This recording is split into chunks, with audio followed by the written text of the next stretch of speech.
Hello, hello. Hi, everyone. Colleen Patrick-Goudreau here, a vegan author and animal advocate. Welcome to our vegan Q&A. Right now would be a really good time for you to start thinking about your questions for me. I have a couple that I will respond to that I've received, and I have a question for you as well. Also, oh, the ladybugs are back. Oh, I have to show you the ladybugs. Also, I have a couple announcements to make. Number one is just, first of all, if you're interested in getting your vegan starter kit, you can go to joyfulvegan.com and join the mailing list, and you start your amazing journey of living compassionately and healthfully. So you can go to joyfulvegan.com for that. I am very excited. One of the things I've told you about is that we founded the East Bay Animal PAC, a political action committee here in the East Bay in California, in Northern California. And the whole intention behind the PAC is to support animal-friendly elected officials. And so those elected officials who vow to pass animal-friendly legislation or just not pass animal unfriendly legislation and keep animals in mind when just considering animals as part of their work on behalf of our community. We are, of course, raising money. So if you'd like to support eastbayanimalpac.org, that is the whole point, is that we raise money to be able to support those candidates who are animal friendly. And if you don't think that's significant, then you just haven't paid attention to politics. This is the way our system works. And there are plenty of people supporting animal unfriendly candidates because they have their own agenda. And we have an agenda as well. And our agenda is compassion. So that's what we're doing at the East Bay Animal PAC. And if you'd like to help support what we're doing, go to eastbayanimalpac.org and make a contribution. And we are very proud that we are endorsing our first candidate. So Nancy O'Malley is currently the district attorney of Alameda County, and she came and spoke at our event a couple months ago and talked about all the work her office is doing as district attorney to make sure that they're creating and connecting the links between domestic violence, violence against people, and violence against animals. And they're doing incredible work, and they're committed to including non-human animals as part of our community because they are. And so they consider them when in the work that they're doing. So I'm so impressed, and we are going to launch and celebrate our endorsement of Nancy O'Malley as district attorney in Alameda County on Friday. So if you're in the San Francisco Bay Area and you'd like to join us, please, you can just reach out to me. But there's a notice about it below, and we can RSVP for you. And it's just to come and celebrate and say that you are in support of this as well, and supporting a candidate. Everyone right now is feeling like their voice may not be reflected in politics, and that might be the case nationally, but there's a lot we can do locally. So come and join us in celebrating the re-election of Nancy O'Malley for district attorney that East Bay Animal PAC is endorsing. So very excited about that. Hi, everybody. Hi, Carrie from Ohio. Hello, Jonathan. You are here with your college vegan club. Awesome. We're wondering what is your best advice for getting more vegan options on a college campus. Awesome. I will come back to that. So just hang tight. And nice to see you, Natalie, as well. And yeah, I decided to just kind of go a little earlier. There's a couple reasons for that. I usually have the vegan Q&As a little later. Number one, that I'm favoring my West Coast viewers when I do that. Number two, the sun goes down at like 5, and I want to go for a walk before the sun goes down completely. And that was number one and number two. What else did I want to say? We had an amazing weekend. I spent a lot of time cooking and preparing for a party for a good friend of mine. We celebrated the birth of amazing animal advocate and vegan author and fellow East Bay Animal PAC board member, and also just a very good friend of mine, Christy Middleton. And Michelle Kane is also a friend, and she was here for the party, and she made a cake from the Joy of Vegan Baking. I want to show you what happened. A lot of people don't realize that marzipan is vegan. So she made this little marzipan squirrel for the top of Christy's cake. I don't know if you saw that. It's pretty adorable, but what happens over time, I lost his ears. What happens over time is, of course, the marzipan. Oh, there. No, he's sitting on his ears. That's not supposed to be the case. So Christy loves squirrels, and she has a lot of squirrels outside her house, and she feeds them, and they're amazing. So Michelle made a little marzipan squirrel, but his ears fell off. His ears fell off. So he looks like, I don't even know what he looks like. But there his ears where they're supposed to be. So that's a squirrel if he had his ears. But he lost his ears. So there's our little earless squirrel. So I'm actually saving this. Christy, I forgot to give it to her yesterday. I saw her yesterday as well. There was the annual gala for Factory Farming Awareness Coalition. We went there. And I forgot to bring this downstairs. But like people who save the top of their wedding cake, we're saving the top of Christy's birthday cake, which is a squirrel. And he looks like a little beaver. He does look like a beaver. So that was so cute. Oh my God. So I'm saving both the squirrel / beaver and his little ears. So Christy can keep it forever and always remember her special birthday. So, hi everyone. I want to hear your questions and I will ask you mine as well.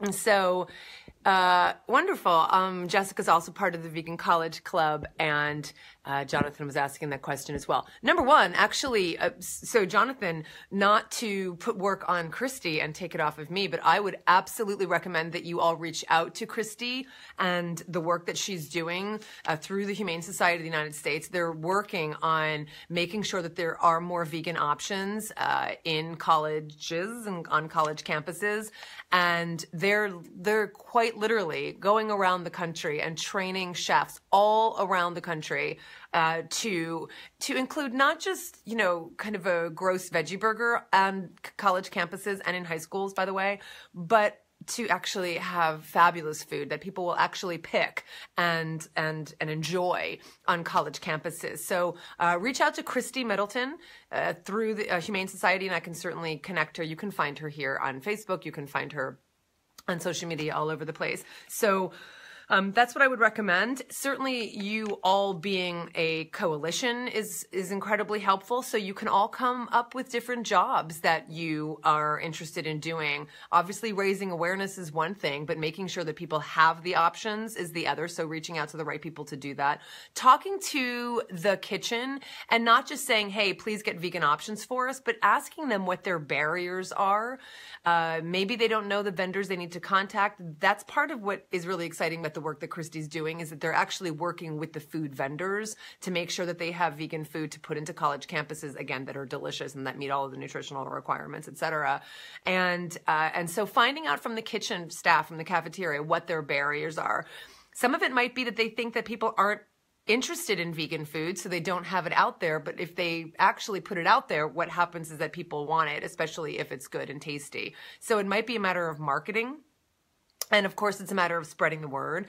One thing I would encourage you to do as a college group is encourage people to take the 30-day vegan challenge.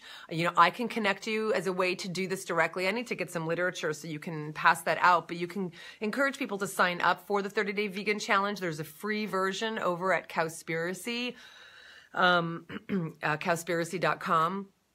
So that's another thing you can do, is encourage people to at least sign up for the 30-day vegan challenge. And throughout my work and in my podcast, I definitely have tips for making sure that people can eat vegan, even if they don't have a kitchen. There's lots of ways to do that as well. And of course, there's lots of resources on the internet for that. Hope that helps a little bit. Let me know if there's any follow-up questions. And of course, any questions you have, everybody, feel free to ask. Denise says, hi, Colleen. My 10-year-old son, Johnny, wants to be vegan. That's so awesome, Denise. Tell me what you're doing to support that, Johnny. Denise, and tell me what questions you might have so that you can support him and feel supported as well.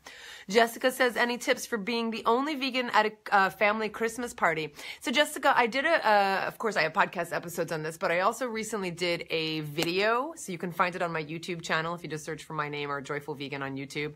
I just did a video on holiday survival tips for vegans that was made around Thanksgiving time, but it's absolutely relevant to Christmas and to the winter holidays. So why don't you go check out that video, or tell me more about what you're asking for specifically, because I do feel like I cover a lot in that video around the food, around the communication aspects around normalizing compassion in our families, how to have conversations with our families around these issues. So let me know what you're looking for specifically, but I wonder if that video wouldn't help you. So go check that video out first and let me know what you think. It's like 4 minutes long. It's not very long.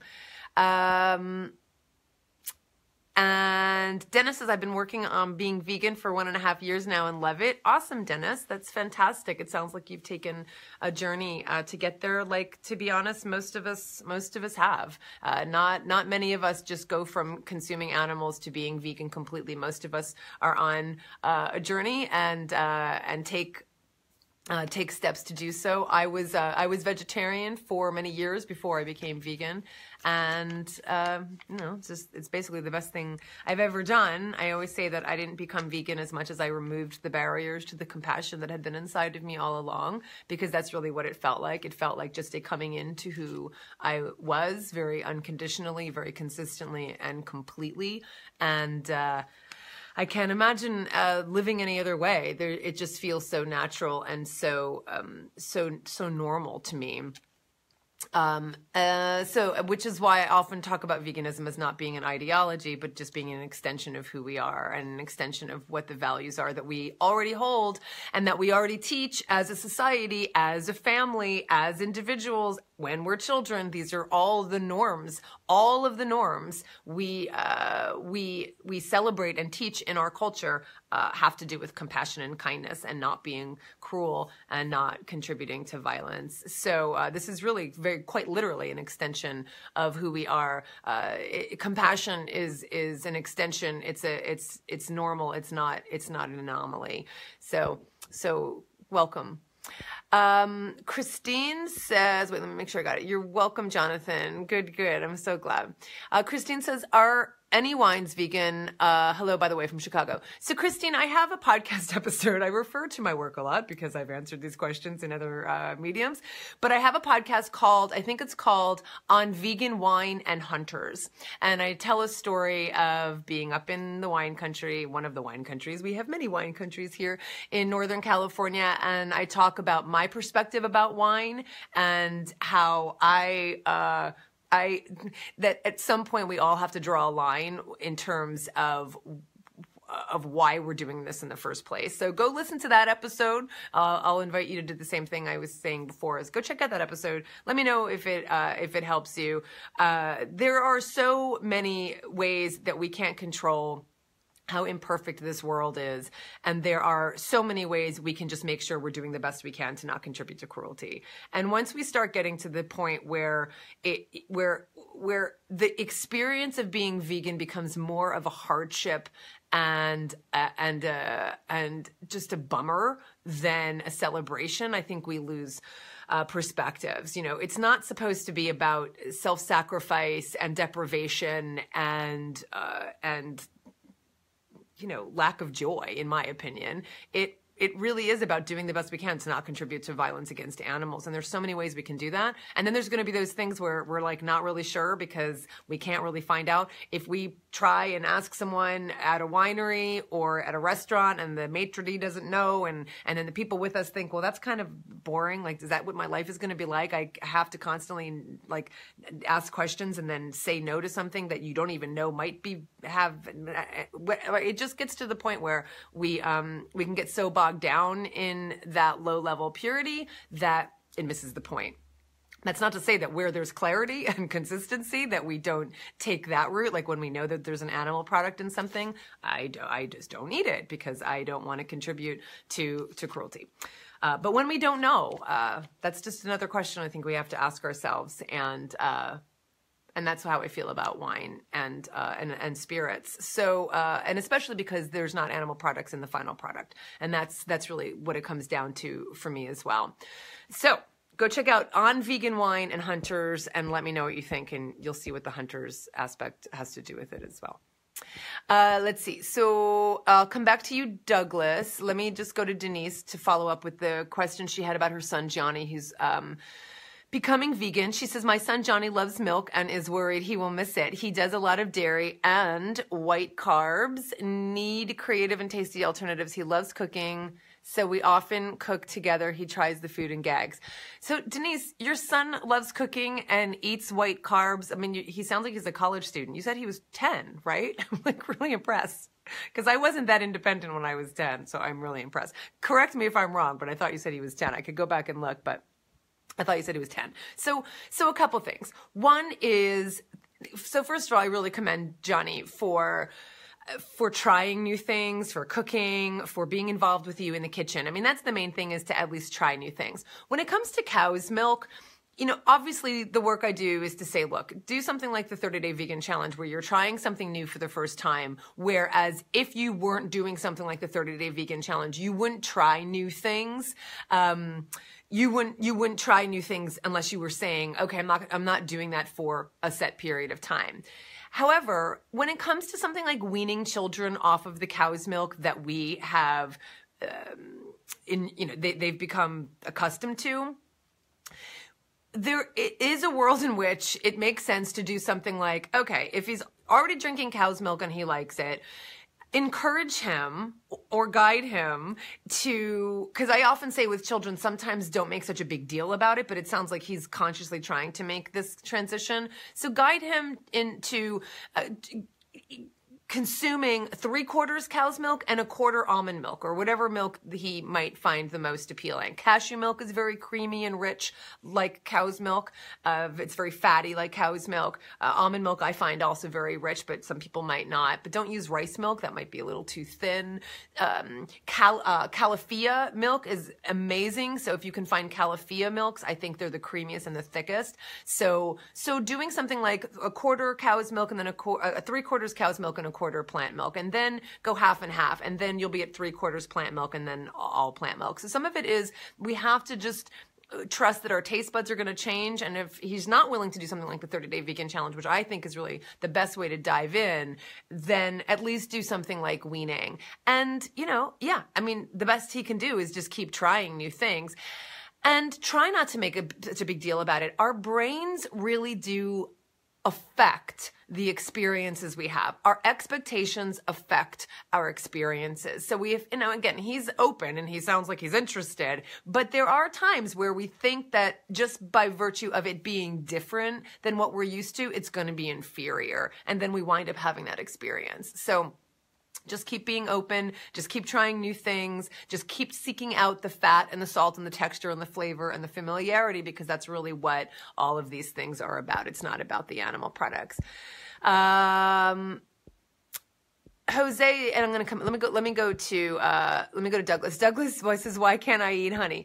Douglas, you can eat whatever you want. I always say, right? I can eat. I was talking to a neighbor who was probably annoyed that I said this, but he was like, so he was really cute because he encountered me and some friends walking, and we were talking because we're having an open house for our neighbors next week.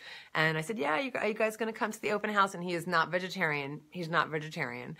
And, I need to tell him about the Impossible Burger up in Montclair because he's really close by.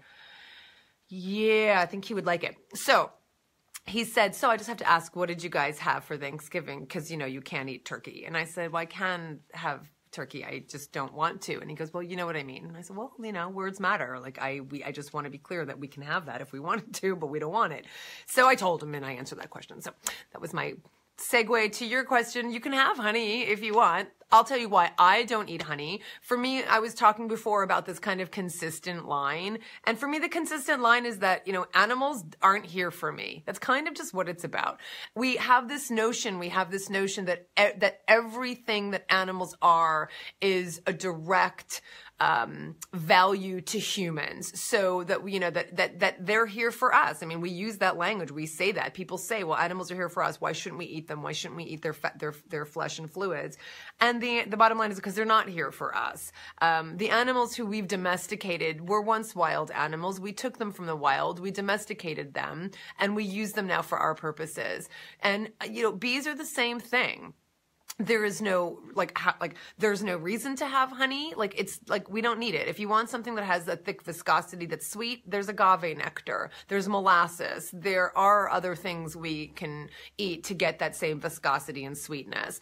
The other thing is, honeybees, and I'll speak for those of us who live in the United States, honeybees are non-native species. They are invasive species. They are crowding out all the native species, and that's causing a problem. So unfortunately, what's happening is, because sometimes we like really quick sound bites instead of the nuanced answer, is that people are now saying, oh, well, if honeybees are having trouble, and and there's all this colony collapse disorder that they're discovering, and people are blaming vegans for not eating honey, and so everyone should have honeybee hives, and that's the way to save the bees. No, the way to save the bees is to not have bee hives and encourage a non-native species to continue crowding out native species. If we want to save the bees, plant bee-friendly flowers, plant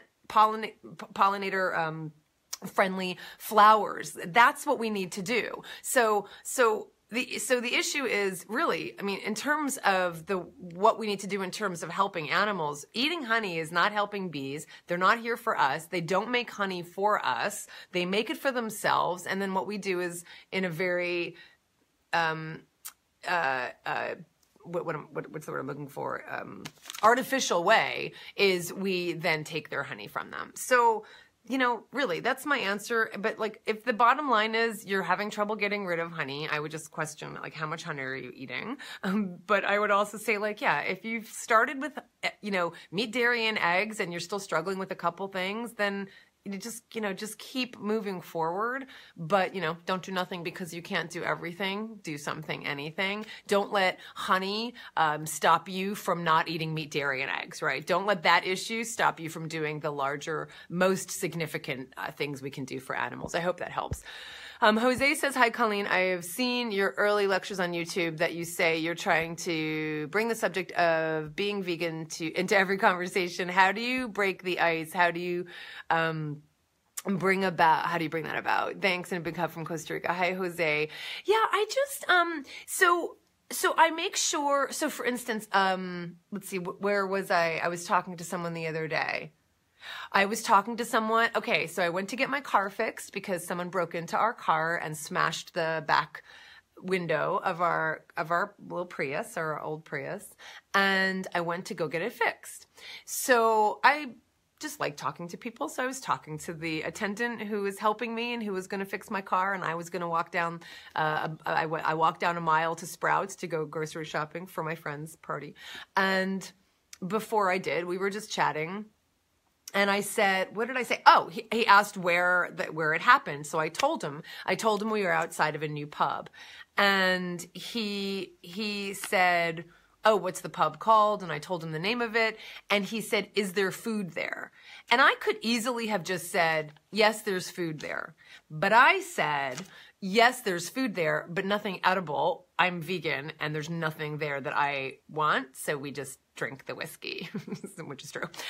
So that's an example of just, it was a very natural part of the conversation. It wasn't forced, but whatever way I can get in to the conversation that I'm vegan, because then what happens is it often strikes up a series of questions on their behalf. So I just do it naturally because I'm interested in having a conversation with the people. But I also, I've said this before, this is what I do for a living. So when people say, what do you do for a living? I can say I'm a vegan author and I'm an animal advocate, but I don't think you have to do it as a career to be able to answer that question that way. If you are an animal advocate, if you are a vegan advocate, even if it's not what you do career-wise, so what? Big deal. Most of what people do career-wise doesn't, strictly characterize who they are and what they care about. So when we ask that question, sometimes it's pretty glib because we're not really getting to the heart of who people are when we find out, oh, they're an accountant. Like, that doesn't say anything about anybody, right? I mean, it says a little. It says more than,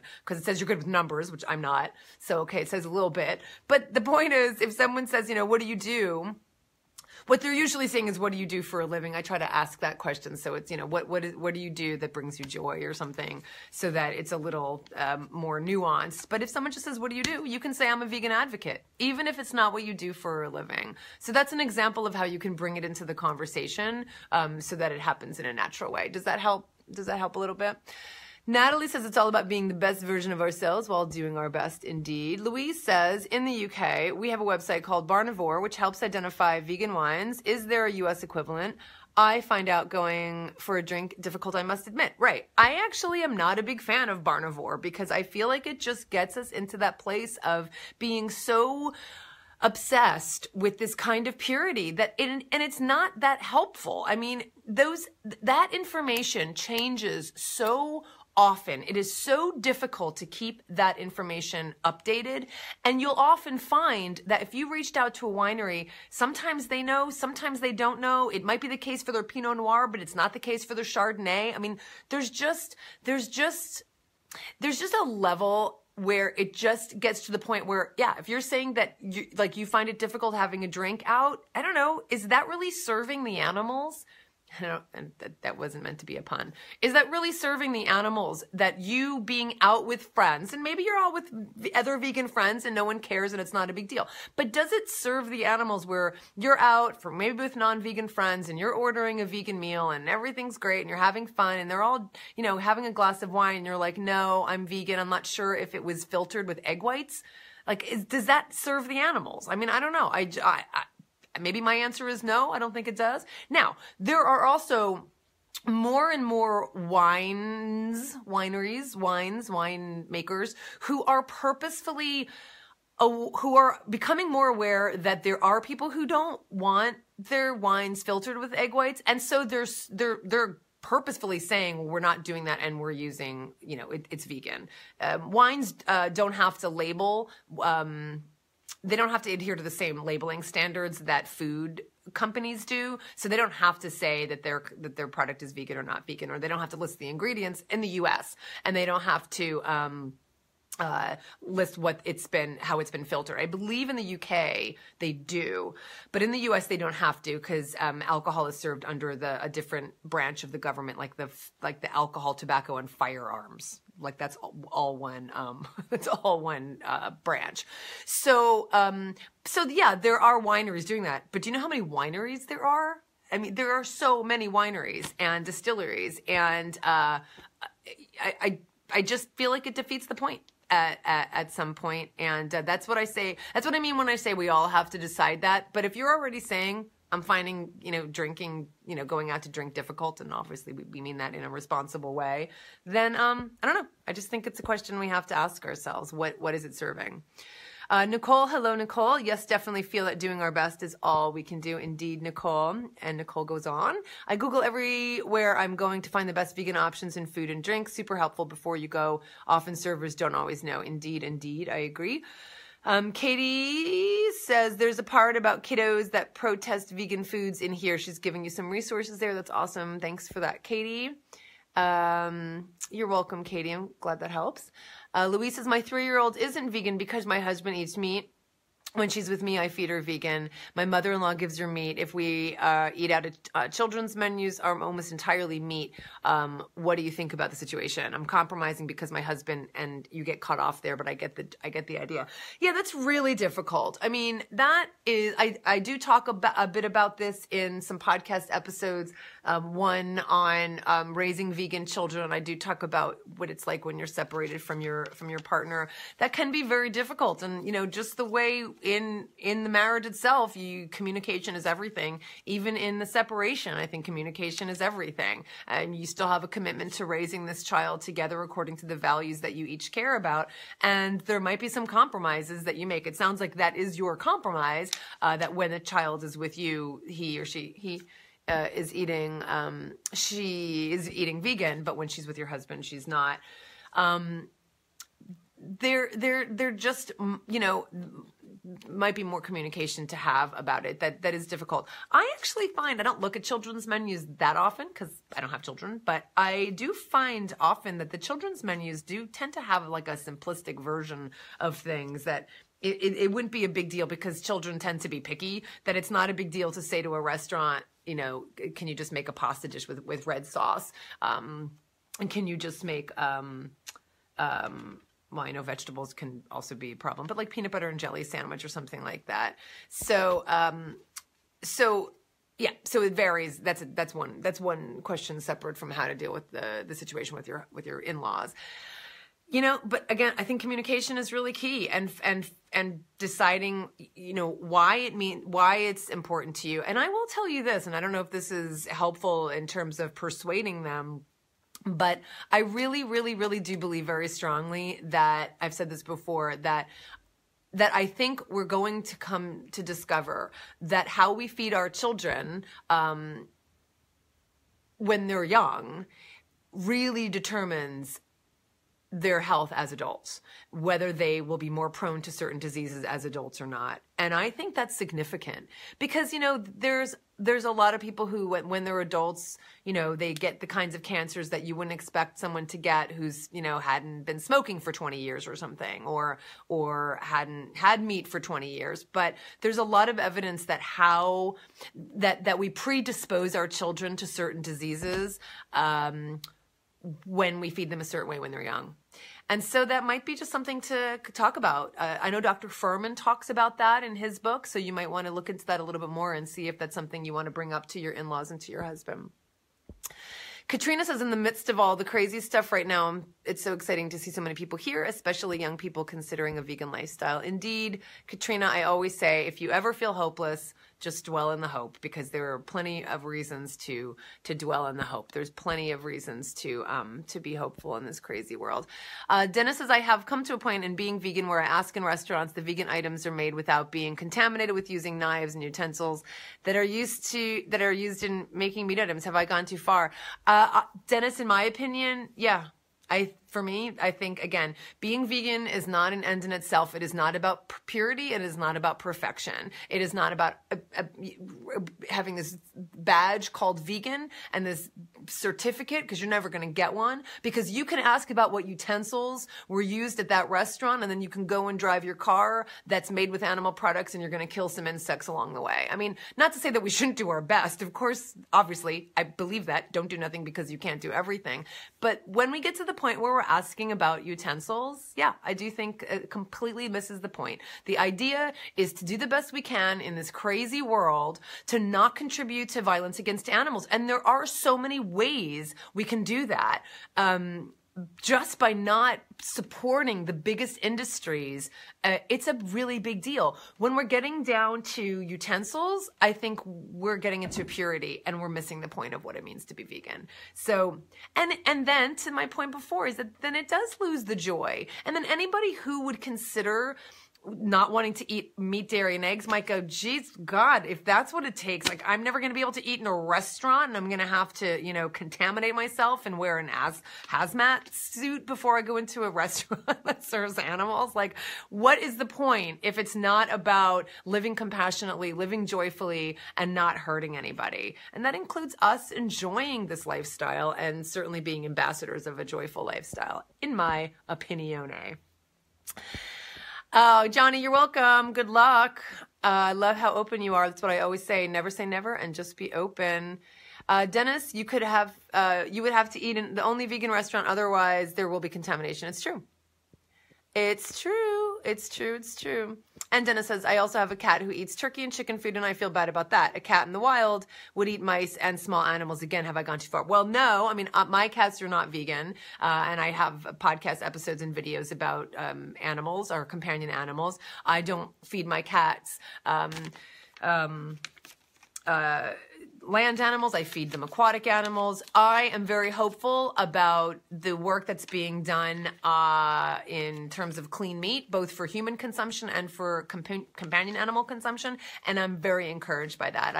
I've got some sources that have told me that there are some people looking to work on a lab-grown meat for companion animals, and I'm really encouraged by that. Until then, I am their guardian, and it is not a perfect world, and I have cats and I love them and I want them to be safe, and I am going to feed them, animal products. And like I said, I feed them aquatic animals, not land animals. It's so stupid though. Like, even if you think about all of the meat we feed our cats, like, why would you, like, I don't feed them beef and I don't feed them, it's like, when have you seen, you don't see cats take down cows. Like, that's just not, it's so weird that like they're sold beef. Even turkeys, like, I guess they're still small, they're smaller, but it's still weird.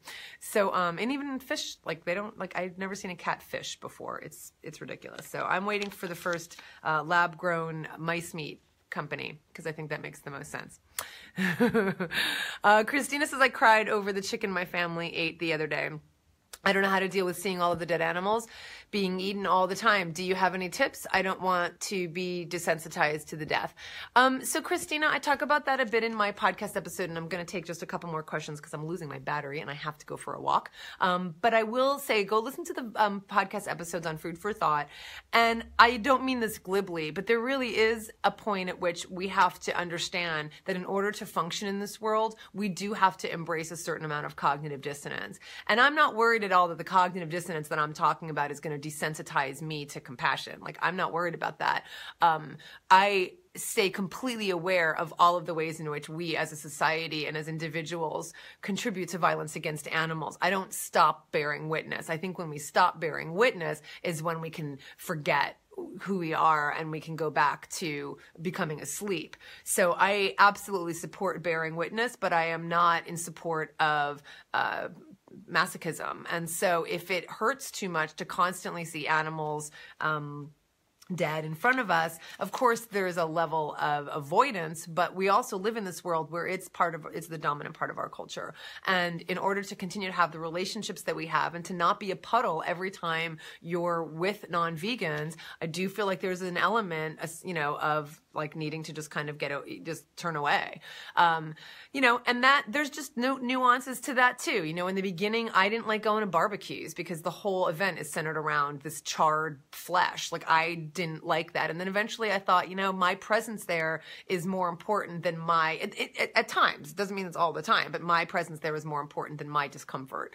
Because if I'm there, people are, kind of forced to confront the fact that there are people there who are not eating those animals and, holding a mirror up to them, etc. So, it's not perfect. It doesn't have to be black and white. It doesn't mean don't ever be with non-vegans. It doesn't mean don't ever, it doesn't mean completely isolate yourself. It also doesn't mean staring at it, right? So there's nuance and there's ways to navigate it. And I encourage you to find your way. I am not personally someone who supports people who say don't ever be around non-vegans and meat eaters because we're condoning violence against animals. I think we're really missing an opportunity to be the vegan in the room when we do that. And again, but that doesn't mean it's black and white. It doesn't mean that there might be times where you're not more sensitive and you have to be true to that and not want to go. But I also think it means that we need to know that if they're already choosing that and we show up and we make it miserable for them, that's also not going to be doing anything for our own relationship. So we're navigating a lot.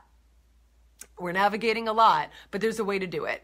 And you're not going to be perfect. We just do the best we can to be a compassionate voice. Hello, Rebecca. Hello. I'm glad I've seen this. I'm looking around for vegetarian chili beans, but I have no idea where to find them. Have you purchased any, or do you make them at home?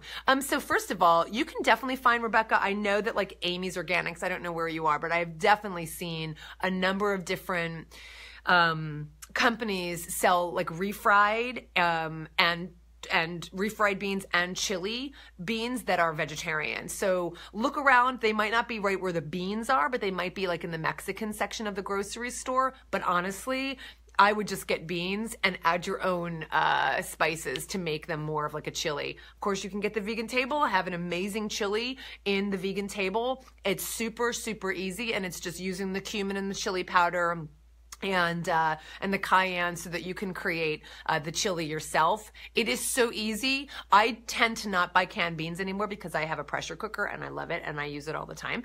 And it changed my life. But if you just want canned beans, you literally open up some pinto beans, some chickpeas, some black beans, throw them in there, throw a little bit of water in the pot, throw some chili powder and some other spices. I would throw a can of tomatoes in as well, and then and let it cook on the stove for like 15 minutes because the beans are already cooked. Strain the beans first, and then you've got yourself some chili beans that cost you a third of what it would have cost you if you bought them on already spiced. Tina says, I like asking because it opens up a conversation about both food and drinks. Okay, Tina. The UK has much better standards than the US. Why is that? Oh God, Cheryl. Well, God, that's a whole other conversation. We can't have the conversation about food politics and food policies in the UK versus the US right now, but another time we can do that. Cheryl says, co-parent to the best interest of the child, nut butter and jelly. I think she's talking about the same thing I am. You got cut off there. Cheryl says, hello, watching from Halifax, Nova Scotia. Steph says, what's going... I don't know what you're saying, Steph. I don't know what you're saying. And then finally, I've got to close this up. I'm going to lose you guys because my battery is going to die. Cheryl says, can you talk about being the only vegan in the workplace? I struggle during lunchtime with all the animal products on the table, but I don't want to eat alone in the other room. Cheryl, go check out my podcast episode on being the vegan in the room and the social aspects. Go search Food for Thought on iTunes, etc. for the social aspects of being vegan. I think you'll find lots of information there as well, because you don't have to eat alone. And one of the things I talk about in these scenarios is a lot of it really does have to do with your own mindset, and that really affects the experience you have and the relationships you have. So go check out some episodes that might help you. One called Being the Vegan in the Room, one called Being Vegan in Social Situations, one called Being Vegan in the Workplace. So go check that out and see if that helps you. So what else? Hello. And then Tracy says, our presence anywhere makes people think. You often don't have to say anything. You never do. It's true. Colleen, what are your thoughts on fabulous furs? Tell me more, Tina. Tell me more. And I've got 10%. Molly says, how would you encourage non-vegan friends to try Veganuary? And, I would ask them as a Christmas present to take the 30-day vegan challenge. Some lovely twins came on our Thailand trip, and one of them became vegan, and as a Christmas present, she asked her mother and her sister, I think this is how it worked, if they would become vegan. I think maybe it was for her birthday. Asked for her birthday, the present that she wanted for her birthday was for them to do I don't know if it was the 30-day vegan challenge, was to go vegan for 30 days. And you can do it through the 30-day vegan challenge. You can buy them that as a gift. You can buy the 30-day vegan challenge, the book, as a gift, and you can buy the online program as a gift, and ask them for as your gift that you would want them to take the 30-day vegan challenge. Or Veganuary, that would be one way to do it. Okay, everybody, I'm going to go, or we're going to get cut off. Again, go to joyfulvegan.com, get your Joyful Vegan Starter Guide. Thank you for supporting me. I know a number of you who support my work at Patreon support these kinds of videos, and you also recently updated your credit cards. It's really important to keep them updated. If you want me to be able to continue this work, I had to slow down on an animology podcast because the support was getting lower, which was surprising, because just when we started animology is when I needed more support. So if you'd like to become a patron, that would be a wonderful gift for Christmas. You can do it in someone else's name, and I'll give them a shout out on the podcast. You can go to patreon.com/Colleen Patrick-Goudreau. And of course, if you're able to support East Bay Animal Pack, $20 helps. It would be a wonderful way to help us support elected officials who are animal friendly. And if you can, join us on Friday in Oakland to support Nancy O'Malley for district attorney re-election and all of the animal friendly work that she's doing in her office. So I am going to go for a walk right now. Have a wonderful day, everybody. Have a wonderful night. Thanks for joining me for the animals. This is Colleen Patrick-Goudreau. Thanks for watching.